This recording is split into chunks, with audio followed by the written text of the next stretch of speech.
It's the Underdogs back with you. Another exciting week. I'm Jordan Brenner, joined as always by my handsome co-host, Peter Keating. Peter, how are you? I'm pretty good, Jordan. How you doing? Good. Well, I'm really excited because I'm going to pass you in the Underdogs contest this week. B, you've got a crazy... It's not week 19 yet, Jordan. You've got a crazy underdog story. But first, most excitingly, we are joined by Nicole Auerbach. You can see her work in many places, writing on The Athletic, where you can yell at her about her weekly top 10. Maybe she's working for NBC one week, maybe Big Ten Network, Sirius XM. She's all over the place. She's also the youngest person ever to be named Sports Writer of the Year. Big League Sports Writer of the Year last year. There you go. Proud to say I knew her when. Welcome, Nicole. Hi, guys. Quite an intro. I will say that a lot of people love to yell at me every Saturday night, so please join the crowd. It's a very popular place to be. Jordan, our mission this week, above all, is to do a good enough job that Nicole will come back and talk to us about college basketball. So just keep that in mind. Don't drive the guest away permanently, okay? We need some further collaboration potential. Got it. So Sarah, our producer, if you're listening, that means we're going to need to mute Peter for the rest of the show.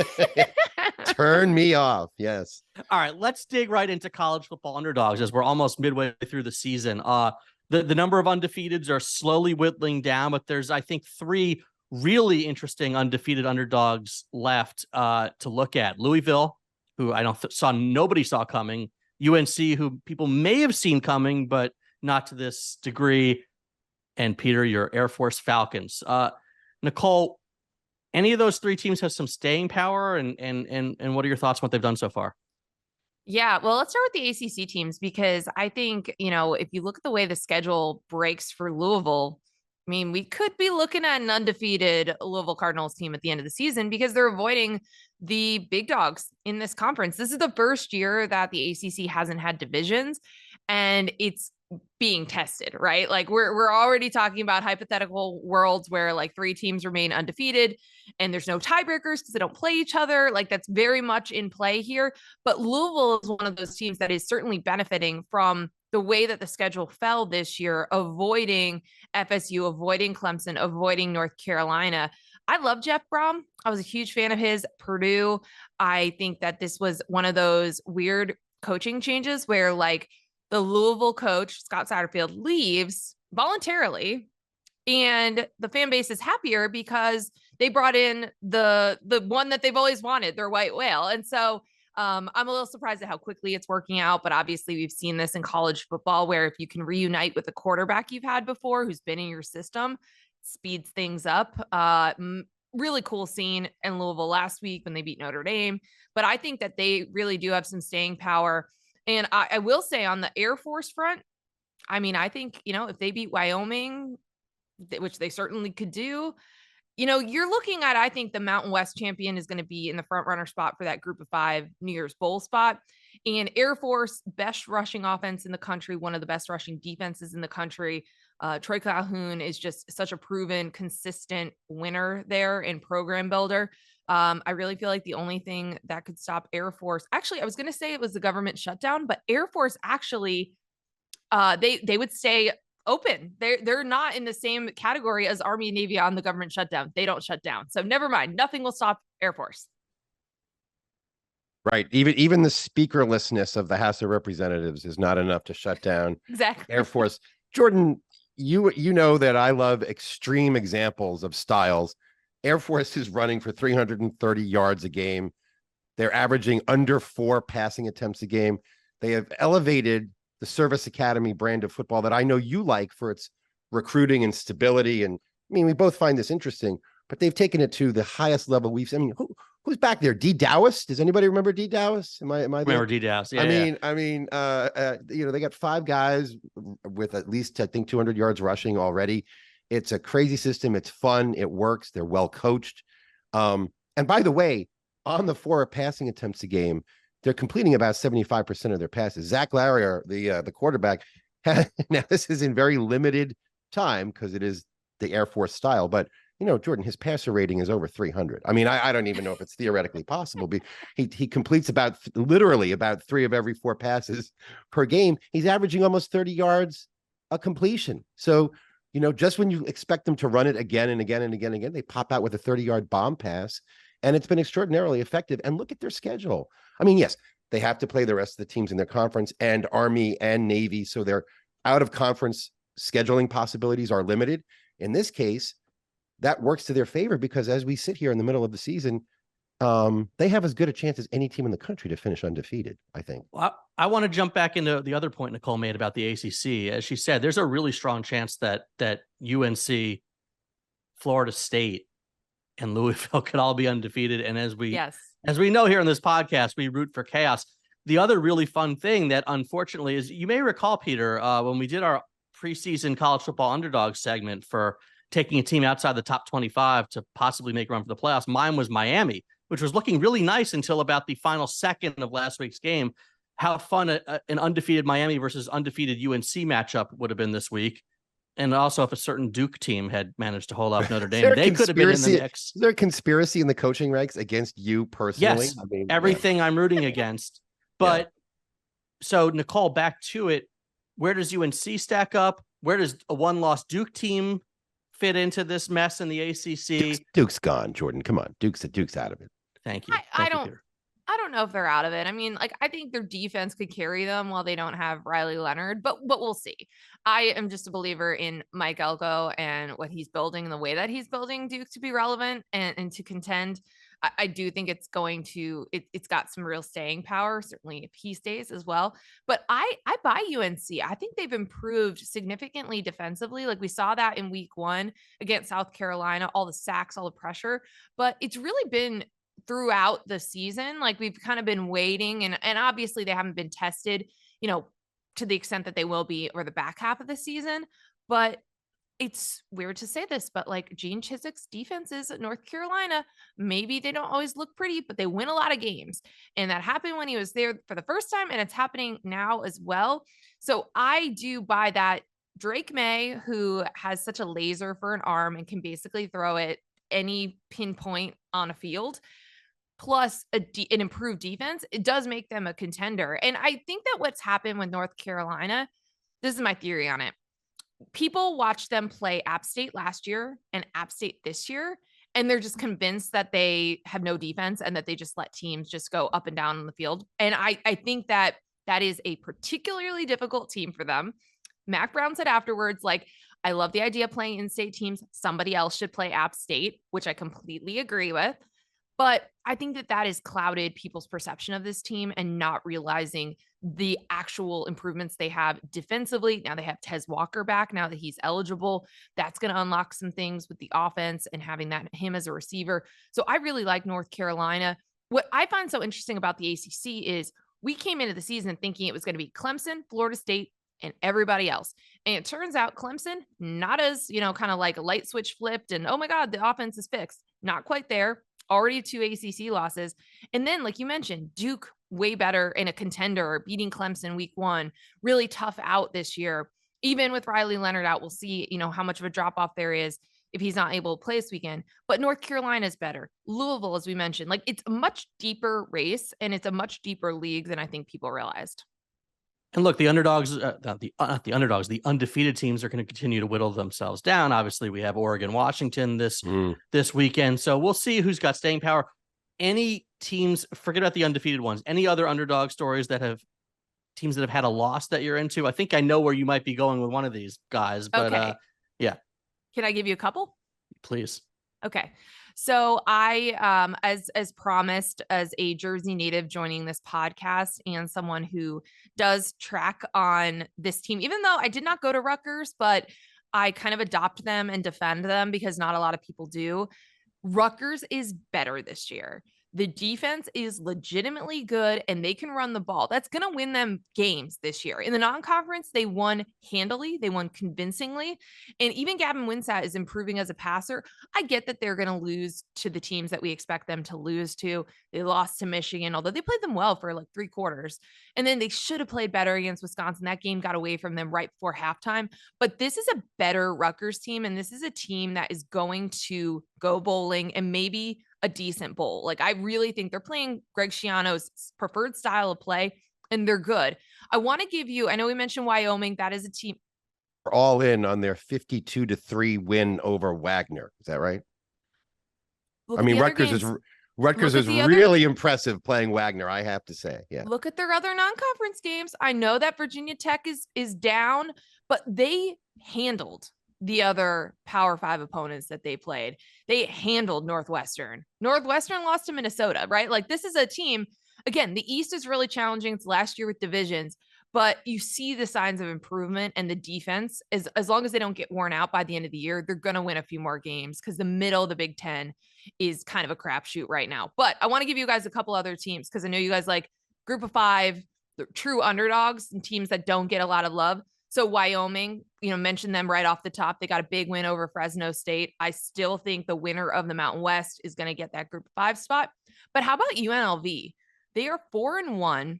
I spent some time with Barry Odom in Vegas in the off season about why he took this that must job. have been terrible, by the way. Yeah. Yes, a trip to Las Vegas. Had nothing to eat, no entertainment, nothing to do. Just spent the whole time in my room. So boring. But he believes that they can be relevant. They can be good. They've only had one winning season at UNLV since 2000, and they're 4-1 right now. They're in really good shape to do that. Year one for Barry Odom. They've got Brendan Marion's go-go offense. They're running the ball well, and Barry Odom's a defensive guy. It's working, and he thinks that they can kind of ride this wave of like the pro sports and all the stuff that's coming to Vegas and be a factor. And I think that they're a great story that's also floating under the radar. Well, Nicole, thank you so much. I certainly feel a little bit smarter heading into this college football weekend. And now it's time to make everyone a lot smarter when you join us for the Underdogs contest after this. All right, it's time for everyone's favorite fall tradition, the Underdogs contest. We're back. As sad as to say, Peter Keating is leading the way with 10.5 points on the season, followed by our guests with 7. And then we're going to talk about me at 6.5 points, ranking last. That's going to change this week.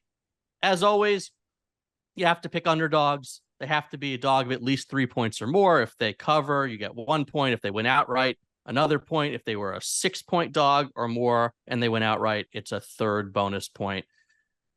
Peter, you're up first this week, then Nicole, then I picked twice. So Peter, take it away. Jordan, this week there are there's a lot of value in the favorites, I think, on the board. And there's also very few cases where the big money or the total handle on games is looking different from the regular bettors or the number of bets. So we have to kind of, I think, leave a little bit of the betting analytics aside and look at more some basic stuff. That being the case, I'm going to follow what you always say, which is that it's always good to bet on the most desperate team. Give me the Patriots +3 against the Vegas Raiders.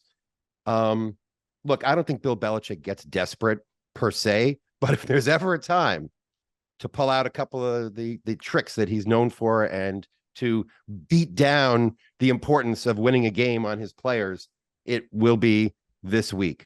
Patriots are in a bad way. He's in a bad way. And there's just not that much difference between these two teams. These are the 27th and 29th ranked teams by a simple rating system in the NFL. There's maybe a couple of points difference between these teams. Underdogs after blowouts, which the Patriots certainly were blown out last week, win at a 58% or cover the spread at a 58% clip the following week. And the Raiders, although, as you know, I like them more than most people did going into the season, and I still do. They are just not been good enough yet to get past the cycle of people overreacting to their wins and overreacting to their losses. In their last 20 games as a favorite, the Raiders are 5-15. For his career as a favorite, Josh McDaniels' teams are 8-12. So give me New England +3, and it's going to be a miserable game. To see what Jacoby Myers might do on the other side of this matchup after the way last year's ended. But Nicole, you're up next. Everyone is on the board except the Patriots. So which way are you going? Okay. All right. So I don't have all of these fancy stats about the history of underdogs and favorites in these matchups. So I'm going more with vibes. We're going to go with a vibes pick. And we're also going to go, as someone representing the state of New Jersey, we are going to pick the New York Jets at home +7 Philadelphia Eagles. Now, the reasons for this, home underdog, First of all, just feels a little bit better than picking an underdog on the road. Second of all, eventually the tush push will not be as effective as it is. Someone's got to stop it. Why not the team that is best known for the butt fumble? We've got butts and we've got butts, and one of the butts is going to stop the other butt, and that is the New York Jets.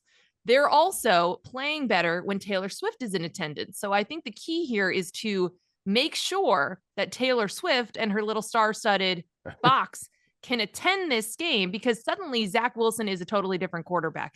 I think we saw enough out of him a couple weeks ago to believe that the offense can be better.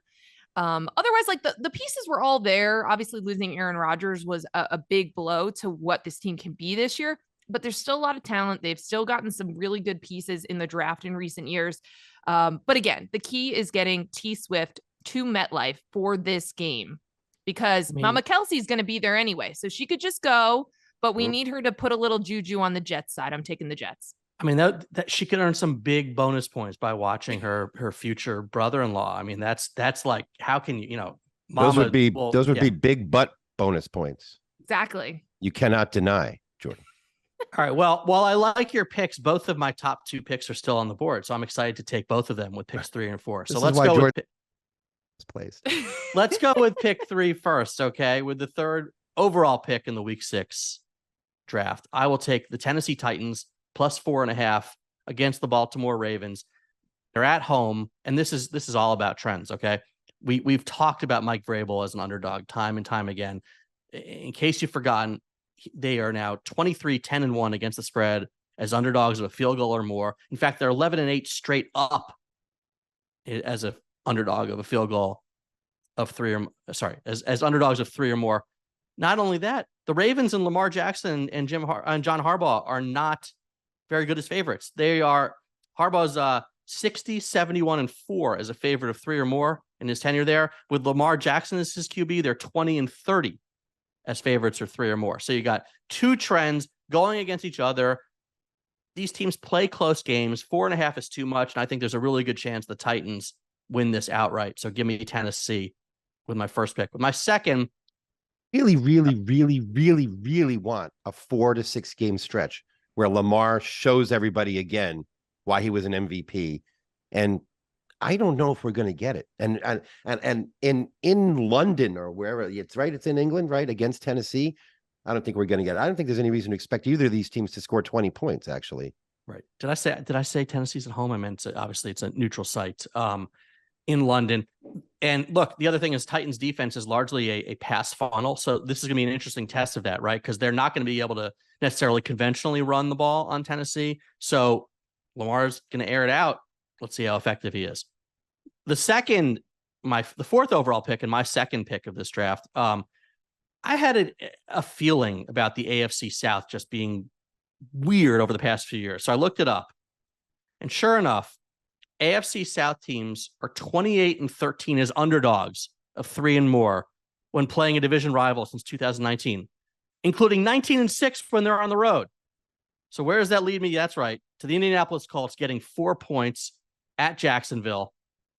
I actually think that at this point, having Gardner Minshew at quarterback makes them a stronger bet against the spread. Anthony Richardson's showing flashes, but he has really unlocked their passing game. Michael Pittman's excellent. Josh Downs is excellent.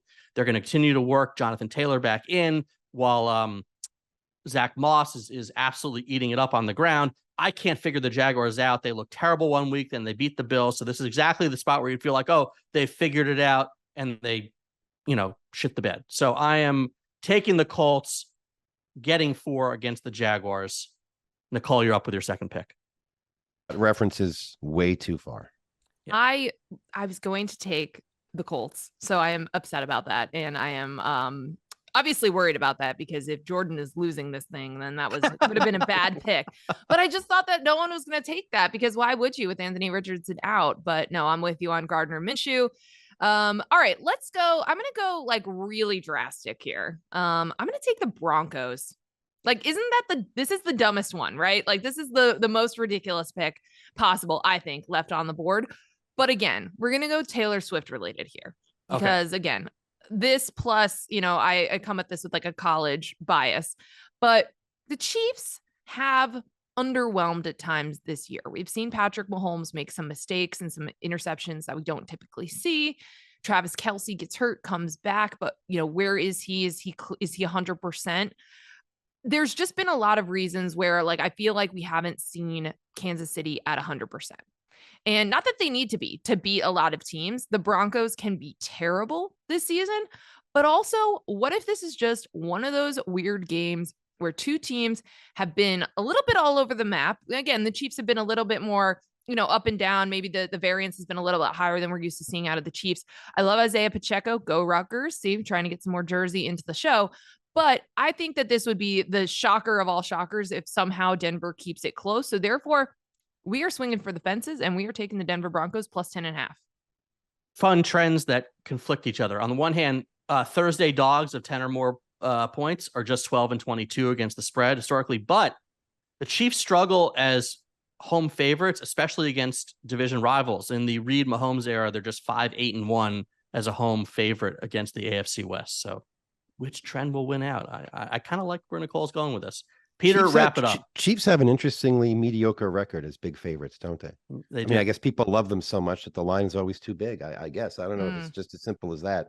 You guys have taken all of the teams I would have picked. You're left with the Giants, clearly.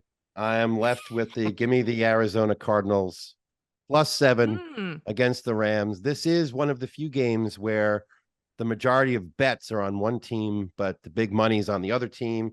That favors the Cardinals. I think the Cardinals are a dangerous team to bet against.